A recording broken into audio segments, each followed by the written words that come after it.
What's up, everyone, and welcome to Best Car Reviews. I'm Ben, and today we'll be dissecting the 2024 Chevy Equinox EV. Before we begin, please like and subscribe so I continue to bring accurate and clear car reviews in under 10 minutes. Let's get started.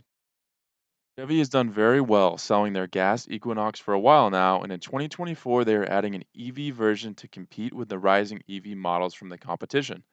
In a world going electric and with expensive electric options, Chevy is estimated to offer a more affordable SUV EV, which could be a great thing for individuals and families who are looking to buy a roomy EV option without draining their wallets. If you're loving the idea of an Equinox EV, then stay tuned. Today we'll look at the different trims and details that matter most to you to determine which will be the best bang for your buck. Photos and information in today's video come direct from Chevy or from Car and Driver. Let's dive in. The 2024 Equinox EV will be available in five different trims: the 1LT, 2LT, 3LT, 2RS, and 3RS. That base level 1LT is estimated to start at $30,000, and all the way at the top of the ladder at the 3RS, estimated to start at $44,000. So between these five trims, you have a $14,000 price range as well, and hopefully that allows you to have a trim that you like the look of, and a price point that you can afford to be able to get one of these comfortably. And I think that's great that there's one starting as low as $30,000. It is more basic, obviously being the base trim, but it allows you to get a vehicle for actually quite a low price, especially for an EV. Looking at the engine here, and this is an EV, obviously, so it'll have a single electric motor for this setup. Front wheel drive will give you 210 horsepower, 242 pound-feet of torque. If you opt for the all-wheel drive setup, you get more power, 290 horsepower, 346 pound-feet of torque, and that's plenty of power to dust any gas engines next to you at the stoplight. So don't worry about that. Transmission is said to be a single-speed automatic. Drivetrain, as I just kind of stated, front wheel drive is standard. All wheel drive is an option to get you that some more power there as well. MPGs, this is also range. Um, the 1LT has a smaller battery pack that's going to give you 250 miles of range on a full charge.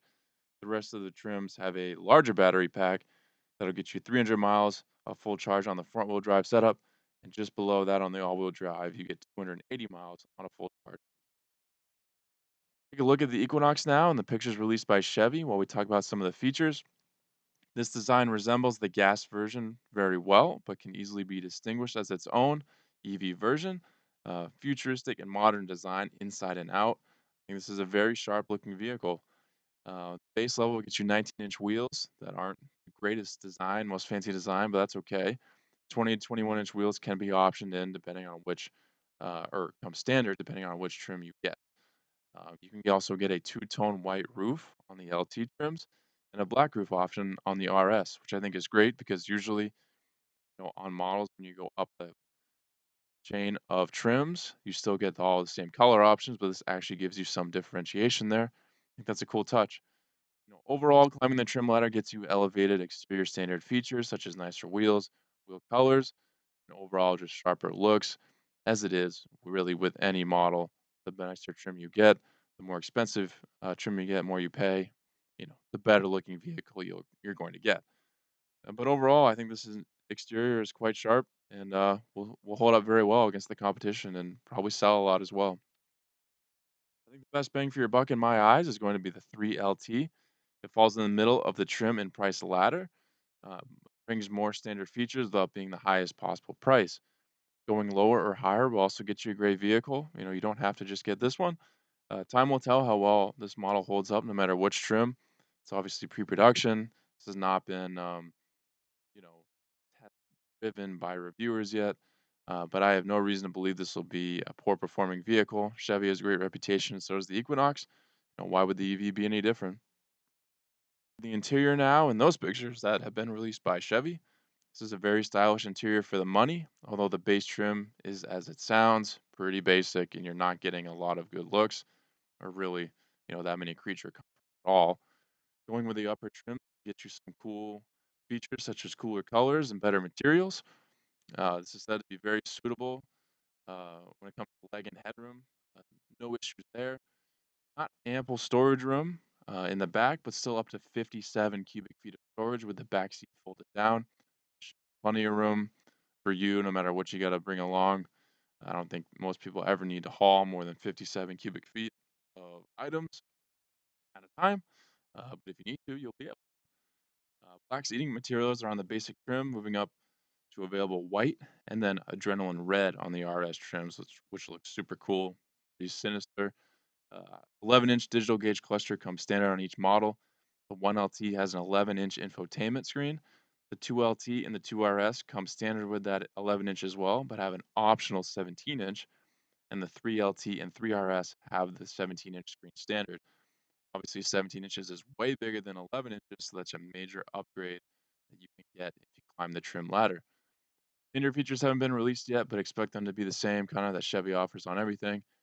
This is also supposed to have all the basic safety features that you should expect from a vehicle in 2024. In review, guys, I love seeing this model coming out from Chevy, adding to their lineup. I think this EV fits right in line with kind of what they would need to come out with next, as the gas one is so popular. Sharp design, inside and out, and for a very reasonable price. This is actually a very well priced gas SUV, let alone an EV. You see all these EVs coming out that are way over $50,000 at least. So this is great. If you are an individual who just wants this, or you have a family and you need an SUV and you're wanting to stay on this trend that the world is going towards with electric cars, and you want an option that you can actually afford that offers some nice qualities. You're not just driving around in a dud lemon that you hate. This is going to be a cool option. This is a good looking vehicle and very functional. So hopefully there's an option here that you like and that you can get if this is what you want. Hopefully this video laid the information out in a clear way for you guys. Thank you for watching this best car review. Please subscribe if not already. I'll catch you on the next best car review.